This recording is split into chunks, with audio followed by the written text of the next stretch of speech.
नमस्कार, मैं हूं संजीव और आप देख रहे हैं बिहार ग्राउंड न्यूज फास्ट। अभी हम बात करेंगे शिवहर लोकसभा क्षेत्र से, जहां से आरजेडी के उम्मीदवार रितु जायसवाल और वही जेडी के उम्मीदवार लवली आनंद है। लेकिन एक और चर्चित चेहरा जो सामने आ रही है वो है निर्दलीय अखिलेश्वर दास बाबा। इसी विषय पे हम लोग विस्तार से चर्चा करने वाले हैं और अभी हमारे साथ रंजन जी जुड़ चुके हैं। सबसे पहले हम बात करेंगे आरजेडी के उम्मीदवार रितु जायसवाल के बारे में। देखिए संजीव जी, आरजेडी के उम्मीदवार रितु जायसवाल, जिनका पति एक आईएएस ऑफिसर है और उनके साथ ही ये भी दिल्ली में रहती थी और वहाँ एक शिक्षक के काम करती थी। लेकिन जब अपने ससुराल आई, वहाँ की स्थिति बद से बदतर थी। न वहाँ सड़क थे, न अच्छे नल जल थे, न वहाँ नली गली का कोई काम हुआ था और न ही वहाँ का शौचालय का स्थिति सही था।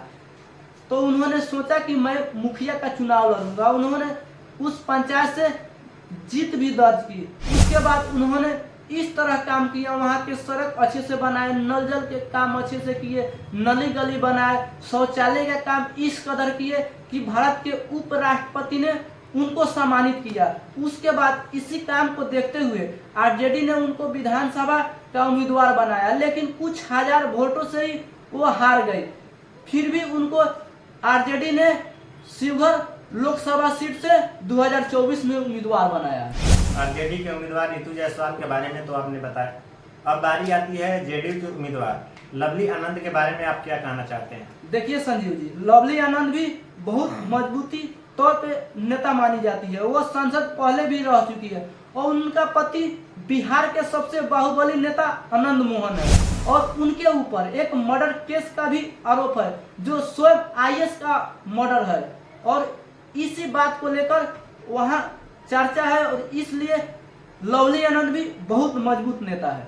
आरजेडी के उम्मीदवार रितु जायसवाल और जेडीयू के उम्मीदवार लवली आनंद, ये दोनों तो अपने पार्टी की बेस पे है।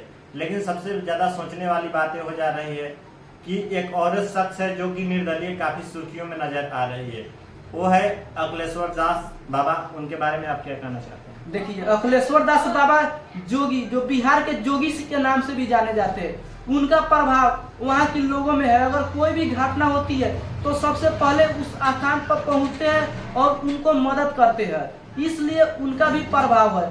उन्होंने सोचा था किसी न किसी पार्टी से मैं लड़ूंगा, लेकिन कोई भी पार्टी उनको उम्मीदवार नहीं बनाया।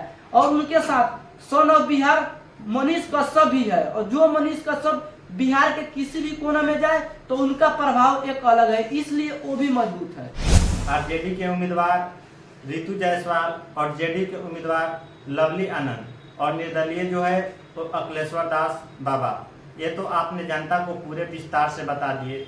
लेकिन फिर भी इसके अलावे आपसे जनता जानना चाहती है कि आखिर में इन तीनों उम्मीदवारों में जनता किसे सपोर्ट करेगी और किसे आशीर्वाद जनता देगी। सबसे पहले हम आपको बता रहे हैं रितु जायसवाल के बारे में। रितु जायसवाल जो आईएएस अरुण कुमार की पत्नी है और वो एक शिक्षक की काम करती थी, लेकिन वो अपने गांव में आई तो वहाँ की स्थिति बद से बदतर थी। इसलिए वो मुखिया रहते हुए उस पंचायत का काम इस कदर की कि वहाँ के लोगों का भी उनको सपोर्ट है और वहाँ के लोग जा कह रहे हैं कि अगर ये सांसद बनेगी तो इस लोकसभा सीट को सुधार देगी। उनके साथ नेता प्रतिपक्ष तेजस्वी यादव, सन ऑफ मल्लाह मुकेश सहनी, इनका सपोर्ट है, इसलिए वो काफी मजबूत है और एक आईएएस की पत्नी भी है। और दूसरे तरफ लवली आनंद, वो बाहुबली नेता आनंद मोहन की पत्नी है, जिनके ऊपर एक आरोप है कि वह आईएएस की हत्या किया है।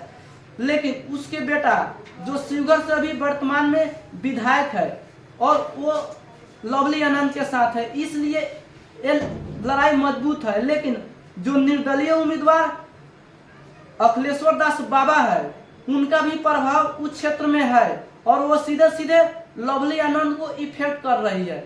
इस कारण यह मुकाबला तीनकोणीय हुआ है। लेकिन सबसे बड़ा जो एक्सेप्ट है अखिलेश्वर दास बाबा जोगी, जो लवली आनंद को ही घाटा पहुंचा रही है, इसलिए रितु जायसवाल इसमें जीत सकती है। सबसे ज्यादा चर्चा के विषय जनता के बीच ये बनी हुई है कि आखिर में जेडीयू के उम्मीदवार लवली आनंद है, लेकिन लवली आनंद के पुत्र भी तो चेतन आनंद है। लेकिन चेतन आनंद आरजेडी के विधायक है और आरजेडी के विधायक रहते हुए वो जेडीयू की यानी कि नीतीश कुमार का समर्थन कर रहे हैं। इससे लोगों की अंदर काफी बातचीत बढ़ी है। इसके बारे में क्या कहना चाहते हैं? देखिए संजीव जी, वो सिर्फ कहने के लिए आरजेडी के विधायक है, लेकिन वो पूरी तरीके से जेडीयू में जा चुके हैं। वो सिर्फ अब चाहता है कि वो आरजेडी का विधायक है। जब नीतीश कुमार की परीक्षण की बात हुई तो उन्होंने सीधे सीधे नीतीश कुमार का सपोर्ट किया, और इसका सबसे सपोर्ट करने का कारण यही था कि संजय झा जो राज्यसभा सांसद थे, उन्होंने सांसद में एक कविता ठाकुर का कुआं वाला पढ़े, जिसके चलते आनंद मोहन को बुरा लगा कि मेरे समाज को ये बुरा कह रहे हैं। इसीलिए उन्होंने आरजेडी छोड़कर जेडीयू में चले गए। बहुत बहुत धन्यवाद आप लोगों को बिहार ग्राउंड न्यूज फास्ट देखने के लिए।